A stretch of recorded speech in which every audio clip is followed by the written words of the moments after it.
Now today, break muna tayo sa spiritual stuff because today I am going to unbox a karambit knife that I bought from Lazada. But before that, intro.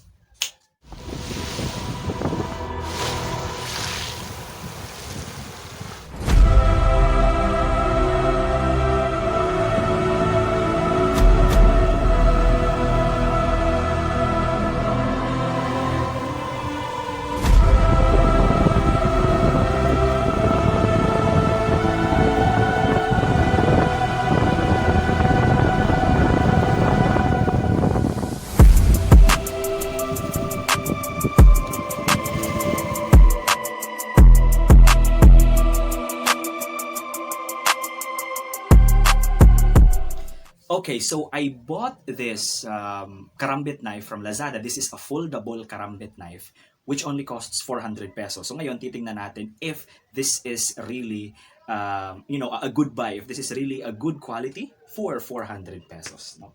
So, ito na yung package. Basically, this is just sold locally. Pero, when you search the item at Lazada, you will not find any karambit.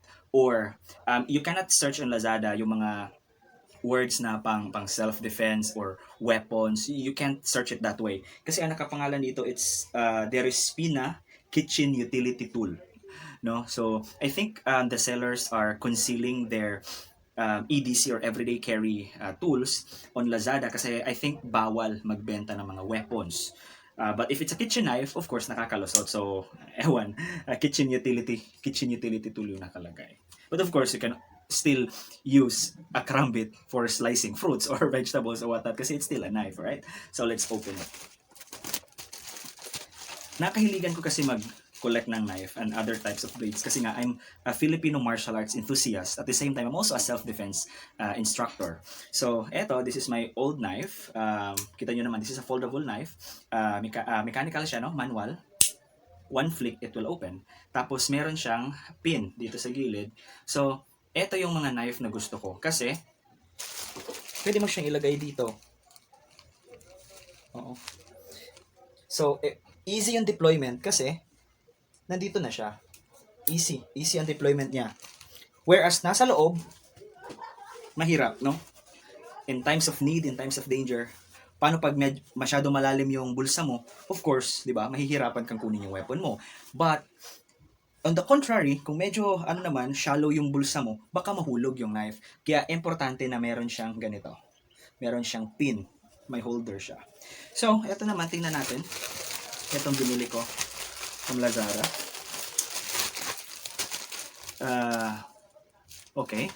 Well packed. Naka-bubble wrap siya sa loob.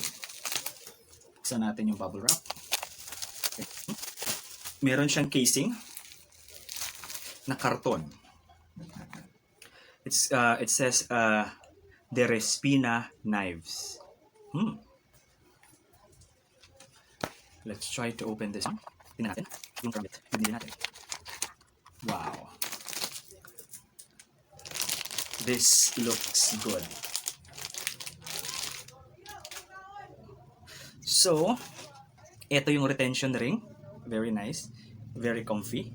Okay. Ito yung pin for easy deployment. And then, how to open this? Pwede ba siya one flick open? Hindi siya pwedeng one flick open. Kailangan mo siyang i-open ng dalawang kamay. Ito, naglalak siya.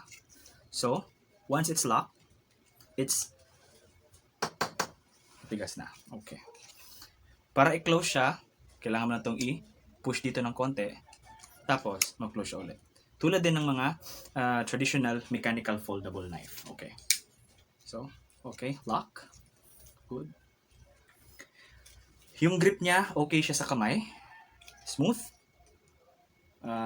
Fit na fit siya sa kamay ko. Ito yung retention ring. Ito yung wala sa knife ko dati. Kita nyo. So, retention ring, the purpose of the retention ring is to retain the knife in your hand. No? Okay. So, its weight is just okay. It's heavy. Not too heavy, but it's not super light as well. So, you can have various movements using the karambit. So, eto, this is made of wood. May marka siya, there is prina. Tapos, eto naman, this is metal. It is painted in gray. Hope na makita nyo. It's painted in gray. Oo. Maganda to. Kasi, if your knife is very shiny, if you're defending yourself, konting ilaw lang, magsaspark siya, makikita ng kalaban. But ito, for self-defense, maganda to. Kasi it's dark, You can conceal it. And, yun nga, you can put it here. You can put it here. Ito yung retention ring. Mas easy yung deployment, di ba? Pag gagamitin mo, isang ganun lang. Kuha mo siya agad, di ba? Open. So, yeah. A quick background of the karambit.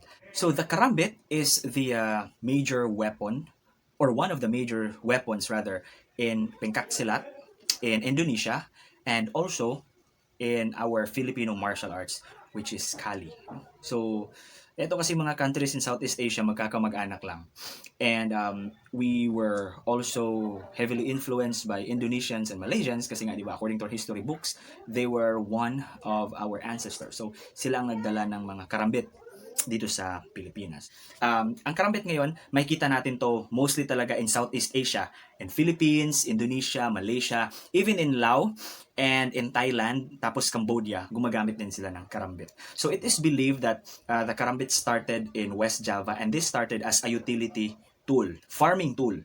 So the karambit is used by the farmers in farming, Para siyang yung sanggot natin ngayon. We call that sanggot. Yung parang itak pero curve, pamputol ng mga ng mga damo. So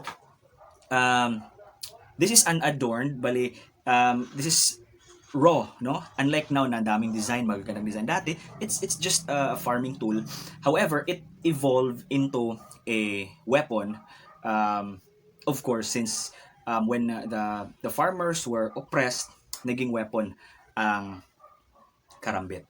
So, the karambit evolved today. So, madaming itsura ang karambit ngayon. This is just one of the few. This is a westernized karambit kasi ito na, may pin siya. Tapos yung design niya, medyo iba na. If you search on Google, yung mga karambit dati, may mga masyadong mahahaba, meron namang iba-iba yung design. Others are one-sided, others are double-sided. So, yung karambit, ginagamit ito ng mga warriors, especially in Indonesian warriors, as the final weapon or last weapon kung naubos na yung pana nila, wala na silang spear, or wala na yung espada nila. So this is the last, parang ito na yung pinaka-final weapon nila. So the karambit is, yung grip niya is ice pick grip. Ito yung normal grip. Unlike sa knives natin na naka-hammer grip siya. So the karambit, ito yung grip niya. This is the ice pick grip. So, hammer grip for starters, and this is ice pick grip. So, ito, ice pick grip. Pero pwede naman siyang ganito. Pwede din. So, the karambit can be used for slashing. Pwede siya for slashing at pwede din siya for punching. So, if gagamitin mo for punching ang karambit, it looks like yung bang knife na nasa paan ng mga manok, yung tari. So, this becomes a loaded fist. So, yung fist mo will be very powerful if you will be using the karambit on this grip.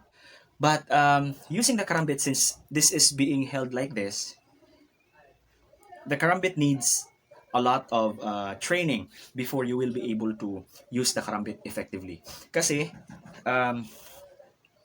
mas easy to gamitin. Kasi di ba, pang saksak, pang ganon. The karambit, it takes really time to develop your skills in using the karambit knife.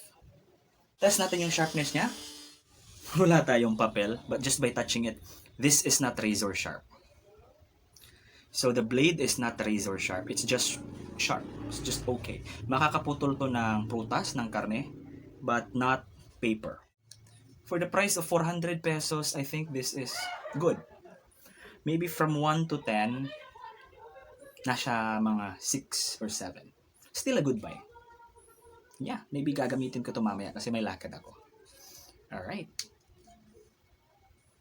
So guys, thank you so much for watching. This has been Father Joseph saying Namaste.